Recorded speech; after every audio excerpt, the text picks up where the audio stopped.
Welcome to episode 2 of my podcast, the Jada Belk podcast. I'm so excited, and I'm actually going to do today's podcast by myself.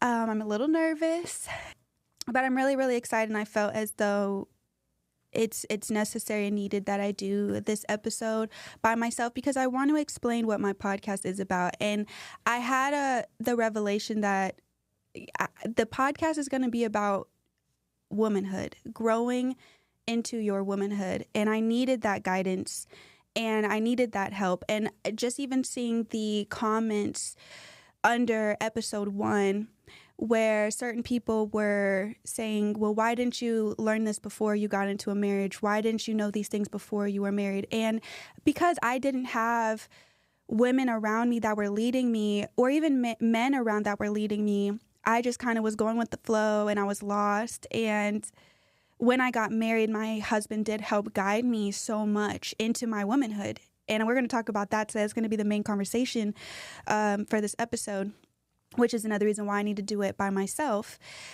But not only that, but God placed me in a season around wonderful women who were also growing into their womanhood and were finding themselves through Christ and just retaining new information, learning how to be a woman, learning how to be a wife, learning how to be a good friend, holding themselves accountable, self-reflecting, looking through their childhood trauma and growing out of that. And I was still operating out of trauma. I was still operating out of a young mentality, and I was looking for ways to feel happy and fill this void. And it wasn't until I got married and God placed me around leaders and people walking into their womanhood where I feel like I am now growing into the woman God has created me to be or wants me to be. I'm living in that purpose. So I want to utilize this podcast to help women grow into their womanhood in a divine, godly way, in the biblical way.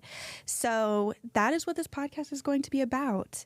Also, my ebooks are about that as well. So I have my notes right here, so since I'm doing it by myself, I'm not getting off track. But my ebook, I'm the Prize Said Who, A Wife's Guide to Eliminate the Spirit of Ego. A lot of you guys have been purchasing the book. One woman even messaged me and said she cried, said that it helped her so much. It's a self-reflection book. And that was another thing that I grew out of was my ego and this pride. And it was from childhood trauma. It was from having to protect myself that I grew such an ego and had so much pride and wasn't willing to be around people that challenged me.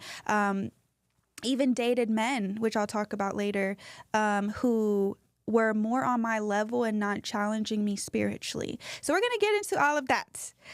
All right. So I actually want to go over some of the videos that I posted from episode 1. And if you didn't watch it, please watch it. I sat down with a married couple and we talked about like modern day feminism. And I want to break down what the different waves of feminism was from it when it first started to today and why we specifically spoke out modern day, because this new wave and what they're pushing and promoting is harming and damaging marriages. We see a rise of divorce. We see a rise of single mothers raising children. And I do believe, and we talked about it, how today's modern day feminism is, feminist movement is harming families in that household. So we'll talk about that too. So please go watch episode 1. I loved it so much, and it got great views and great feedback. So we're going to talk about one video I posted, 2 videos specifically that I posted from episode 1, and I'm going to respond and answer some concerns, some questions that you guys had. So one video that I had posted actually was, I said, in the midst of me posting marketing videos, I said, does anyone else, any other women feel as though their husband finished raising them, right? And that got over 500,000 views, 684K views, almost 1,000 comments. And I want to talk about the comments. So a majority of women actually said, you put into words exactly how I felt. And I'll read the caption for you guys as well, so that, because I purposely put that to start an uproar, to bring attention. And I'll read the caption real quick for you guys. I said, when I first met my husband, I felt intimidated on a mature level. I still operated like I was stuck in a little girl mode. In a way, my husband was a very secure adult figure to me, even though we weren't much different in age. I didn't have a strong male consistent presence to give me guidance, and he became that for me. And for the first time, I seen that I had a wounded inner child that he was trying to help heal, while also having the patience to provide an excessive amount of love for that little girl to show her that he's a stable figure. He also kept challenging me to let her go to become the woman I'm meant to be. He would teach me the word of God. He would play brain games with me to help me think more constructively. Like today, I give him all credit to this. How I speak, how I talk, that give full credit to my husband. He was like, you're not going to be no dummy. We're going to speak well and articulate ourselves very well. So give him full credit to that. And he helped show me the difference between fictitious emotions versus real ones. So he helped challenge me to grow up. I didn't have a strong male figure in my life who taught me how to balance my emotions by thinking logically, and my husband became that almost parent for me. He tended to the inner child by spending a lot of time with her, but also showing her how to be an adult because he's not my dad. He needs a wife, yet met me where I was and was willing to be that figure for a short amount of time while I caught up to his level. So I elevated from the baby to the queen. So yes, in a way, he finished raising me. Hi. That started an uproar. So a lot of women felt as though they understood exactly what I meant, and that was beautiful. But then some women were highly frustrated and said that the word raised felt like grooming to them. So I want to break down, because I stand on what I said. My husband finished raising me, okay? I want to explain what the word raise means. From the Oxford definition, it means elevated to a higher level or position. It means lifted, okay? So the reason why so many people are finding it weird or offensive is because we associate that word with a parent and child. But God wanted me to continue elaborating on this because someone in the comments said, can you please do a episode all about this, all about your husband finished raising you, what you mean, further elaborate on it, further speak about it. So the other definition of the word raise means construct or build, building a structure, okay? So if we're going to look at a husband and a wife in a biblical context, I stand on the fact that a husband should help elevate his wife. He should lead. This is why women want leaders as men, right? But in order to do that, they do need to be at a higher level or position than you. They need to be thinking a little bit more logically than you do. You need to feel inspired by the man you are with. When I was, and like I broke it down in the caption, my husband was someone who did intimidate me because I didn't even speak like him, right? He articulated himself very well. He said big words I didn't understand. He's just a figure that I looked up to. And I feel like women want leaders, but aren't dating men that they look up to that could help bring them to that place, right? And I also do feel like, and I'm going to bring up scripture because I'm not going to just speak out of my own opinions, but also bring the Bible into it, is that I think it's a husband's job, okay? So I'm going to just read Ephesians real quick to you guys of what it says a husband's job is to do. And then we're going to bring that back into the raising. So it says, Ephesians 5:25, husbands, love your wives, just as Christ loved the church and gave himself up to her, making her holy, cleansing her by the washing with water through the word, and to present her to himself as a radiant church without stain or wrinkle or any blemish, but holy and blameless. Some people felt as though the word raised, so this is what was mind-blowing. Okay. Sorry, I'm getting off track a little bit. This is what was mind-blowing to me. People in the comments said that did find it offensive, said, that sounds like he groomed you, right? Somebody commented back, he's called the groom and the bride. So I looked up the definition of what a groom means, right? The definition of groom is brush and clean, all right? You go back to Ephesians 5, and it says that he's supposed to wash you with water through the word and present her to himself as a radiant church without stain or wrinkle or any blemish. He's supposed to clean you. He's supposed to brush you. He's supposed to wash you. He's supposed to help you elevate and be better, the best version of yourself. That's his job. And I stand on what I said. So I wanted to further elaborate this controversial topic and this video, this clip that I posted. And it also says too, just to even break it down a little bit more, another definition for the word groom means to prepare or train for a particular purpose or activity. Now, again, if we read Genesis 2, which if you go in, the Lord took the man and he put him in the garden to work and take care of it. So the man was in the garden first and he was already tending to it. God already put down the vision of what he's supposed to do, gave him a set of rules. He already named all the animals. He had his garden laid out. And then he created the helpmate, which was the woman, to come into the garden and assist the man with his vision, his garden, right? So what we're doing and what I encourage women to do is that we need to be choosing men that already have their garden and their vision laid out. They're already walking in their purpose. And then I can come into your life and just help you with the vision, with the garden that you already had laid out. You're teaching me how to tend, what the animal names are, what the rules are, what the laws are, what God's design was for what you're trying to do. If he's a CEO of a business, of a corporation, and he likes X, Y, and Z, and he's planning to have a home and to have 5 kids, and this is the life he wants, I can choose. I love your vision. I love your direction. Teach me, help me, so I could be your helpmate, and I'm going to come in with this garden all laid out. That's the design. Okay? So I think the real, and I just want to pinpoint on this, ladies, when you go into dating, make sure that you're choosing a man that you are inspired by, that has a vision. And we talked more about it in episode 1, that has a vision, that has goals, that has his home set for you. I mean, the man had everything before the woman, right? The man had everything before the woman, and it helps you to be one more submissive because I love your vision, you know? You already know yourself. You already know your purpose. So that's easy to commit to. And we're getting with men that we're not inspired by. We're not inspired by.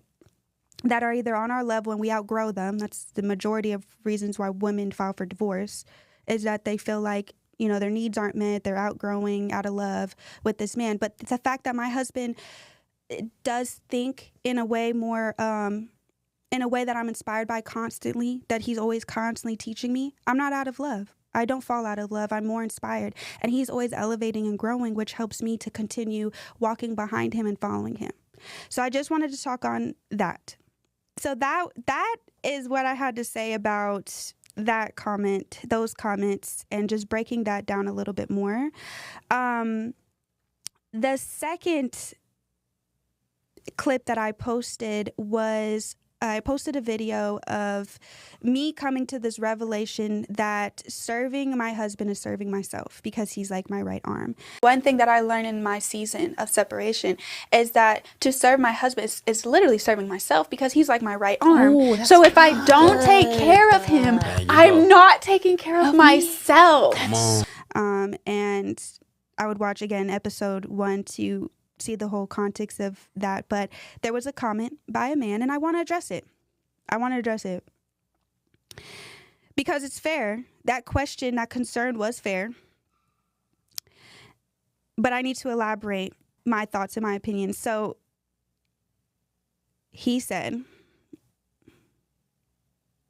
it's funny how what she's saying is so basic, but she seems to think this is the most groundbreaking, mind-blowing, profound idea she's ever come to. Why do women seem to always have to ruin multiple relationships and go on some self-discovery journey to figure out things that are common sense? That's fair. Men and women both do that, though. I want to say that. So I think this man also needs some healing because he's probably getting with women who are toxic and haven't figured themselves out yet and haven't come to that conclusion. But I will say that I was raised by a single mother. So it is the way we are being raised and conditioned right? I was raised by a single mother. My mother has taught me, and I also looked up the statistics that 40% of the modern day household is single mothers are raising their children. So my mother raised me to think more independently and choose myself over a man. That's how I was conditioned, right?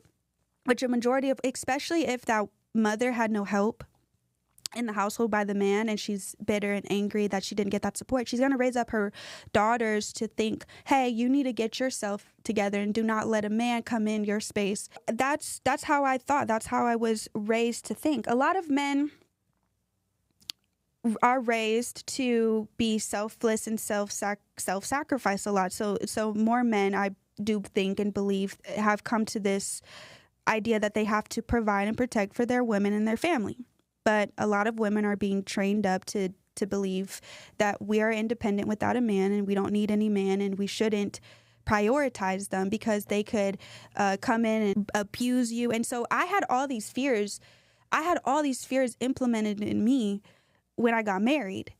Some of these fears that I had, I never even went through, but I was just conditioned to have all these fears that you don't let a man, even when I told my mother that, oh, my husband, he's implemented some rules in the house that we cannot do X, Y, and Z. My mother was like, oh, he's abusive and he's controlling. So that's how I was conditioned to believe. You do not let the man be the head. You do not prioritize their needs. You prioritize yourself first. And a lot of men, and this is what I will also want to say to the guy that also commented this, men that are also being raised in single mother households, we see an uproar of women now doing everything because women are loving their husbands and teaching them how to love women, but they're not teaching them. And this is where a man comes in. The father should come in and help show him how to be a man, how to provide, how to lead, how to make decisions, how to think constructively, to be able to think above your woman so that when she's lost in her emotions, he can guide her through them, right? That's what I do believe a father's role is to do, is to teach a man how to be a man. And what's happening is men are great men and loving their women, but they were raised with a single mother who did everything for them and enabled some of these bad behaviors where a woman just picks up, makes all the decisions, does everything. And now you see women who are just choosing to be single mothers because this man is in the house. Okay, he loves me, he's loyal to me, but he's not doing anything. He's not doing anything. He's not having a vision. He's letting me make all the decisions. He's lazy and doesn't want to work. A man that does not want to work, ladies, by the way, has low testosterone. I just want to say that because a man with high testosterone, he feels depressed if he's not working. It's a part of, and it says that, in Genesis, that a man's curse is to labor, Like a woman's curse is going to be painful childbirth, and a man's curse is labor, is working hard. And so now as women are doing both of the curses, we're over here doing the man's curse. That's one thing that I came to a revelation. I said, wait a second, I'm over here trying so hard to be a man and do everything a man does, but it's his curse to have to work hard and provide for the family. It's my curse to have to do painful childbirth. So why am I doing both curses? So I just wanted to say that to those comments, and I understand men commenting under that and feeling upset, right? That women are in this such a selfish mentality right now, in a self-serving mentality right now, that why aren't you guys being raised up to be more? Why is this the big revelation? Why is it that it's such a combative relationship with women right now? But this is what's happening. We're being conditioned. So I also challenge men to think as well, that feel as though they're upset to what I said about, I'm just now coming to the revelation to serve my husband and to think more selflessly. I also will challenge you to say, you may be also the reason why women are choosing themselves, because you're not stepping up and providing and giving her a sense of security, emotional, financial security. You're loving her, you're kind to her, but you're not leading her. And in order to lead, you need to spend a lot of time by yourself, men, and get your vision in order, yourselves in order. Find out who you are, what you want for your household, for your family, for your wife, and how you will, when she comes, everything's laid out for her so that she knows, okay, this is how I help. This is what I'm walking into. This is where I'm going to be the wife. So I just had to say those. I had to respond to these I had to respond to your guys' comments. And again, my podcast is going to be about not just marriage and union, but I'm going to have in episode 3 a guest on, and we're going to just talk about different things, how to be a friend, certain things, certain other controversial conversations of how it's like affecting our minds, childhood trauma. Have therapists on to break down why we are how we are, how society is, you know. So it's going to be about so many things, but the majority is helping women grow in their womanhood. So I wanted to spend episode 2 doing that. Thank you so much for tuning in and watching and listening. Purchase my ebook, I'm the Prize Said Who, a wife's book to eliminate the spirit of ego. I'm going to be dropping some more. But thank you. God bless, and you have a great day.